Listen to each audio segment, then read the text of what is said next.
అందరికీ నమస్కారం అండి. ప్రపంచ తల్లిపాల వారోత్సవాలు ప్రతి సంవత్సరం ఆగస్టు నెల మొదటి వారంలో ఈ తల్లిపాల వారోత్సవాలని ప్రపంచవ్యాప్తంగా జరుపుకుంటున్నామండి.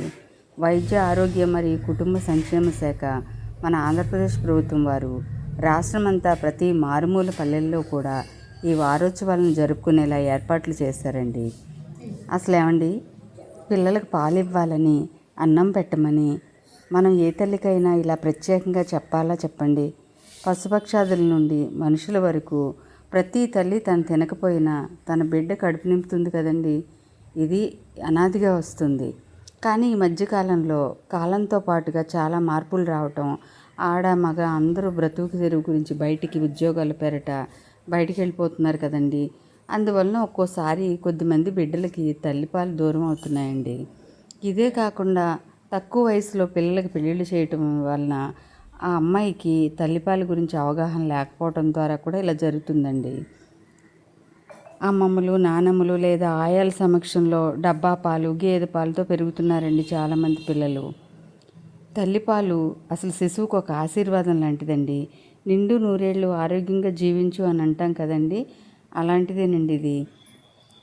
ఈ పిల్లలు ఈ పాలు తాగడం వలన వ్యాధి నిరోధక శక్తిని కలిగి ఉంటారండి. తల్లి ప్రసవించిన మొదటి గంట లోపలే వచ్చే పాలు ముర్రుపాలు అంటాం కదండి, చిక్కగా పసుపు రంగులో ఉంటాయి. వాటిని ఇవ్వడం ద్వారా రోగనిరోధక శక్తి బాగా ఉంటుందండి పిల్లలకి.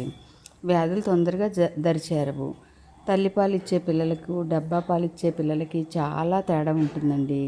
డబ్బా పాలు తాగేవాళ్ళు త్వరగా అలసిపోవటము, తొందరగా వ్యాధుల బారిన పడటం జరుగుతుందండి. తల్లిపాలు సంపూర్ణ మానసిక వికాసం. పుట్టిన మొదటి 6 నెలల్లో కేవలం తల్లిపాలు మాత్రమే ఇవ్వాలండి, ఇంకేం తాగించకూడదు. తల్లిపాలు బిడ్డ శరీరానికి, మెదడుకి పోషణ ఇస్తుందండి. తల్లిపాలలో ఉన్న పోషకాలు మరి ఏ ఇతర పదార్థాల్లోని, గేదె పాలలోని, డబ్బా పాలలో ఉండవండి. తల్లికి వచ్చేసరికి రొమ్ము మరియు గర్భాశయ క్యాన్సర్లు కూడా వచ్చే అవకాశం చాలా తక్కువ ఉంటుందండి. అలాగే తల్లిపాలు ఇస్తే తల్లికి బిడ్డకి మంచి అనుబంధం కూడా ఏర్పడుతుంది కదండి. ఇలాగే ఆర్థిక ఇబ్బందులు కూడా ఉండవు, పాలు కలిపే శ్రమ ఉండదు. అదే డబ్బా పాలు, గేదె పాలు అనుకోండి, డబ్బాలు కొనాలి, అవి కొనాలి, నైట్ నిద్ర లేకుండా వాటిని అప్పటికప్పుడు కలిపి తాగించాలి. అది ఇంతకుముందు తల్లి అయితే 3-4 సంవత్సరాల వరకు వాళ్ళ పిల్లలు తాగినంతకాలం ఇచ్చేవాళ్ళు కదండి. అది బిడ్డకి, తల్లికి కూడా చాలా ఆరోగ్యకరంగా ఉంటుందండి. అలాగే ప్రతి గ్రామంలోని ఆశా, ఏఎన్ఎంస్, ఎంఎల్హెచ్పీలు, ర్యాలీలు, అవగాహన సదస్సులు ద్వారా కూడా ఈ తల్లిపాల గురించి తెలియచేస్తున్నారండి. ప్రతి తల్లి తన బిడ్డకు తల్లిపాలనిచ్చి ఆరోగ్యవంతమైన పౌరుల్ని దేశానికి అందించాలని కోరుకుంటూ థ్యాంక్ యూ అండి. Thank you very much. Thank you.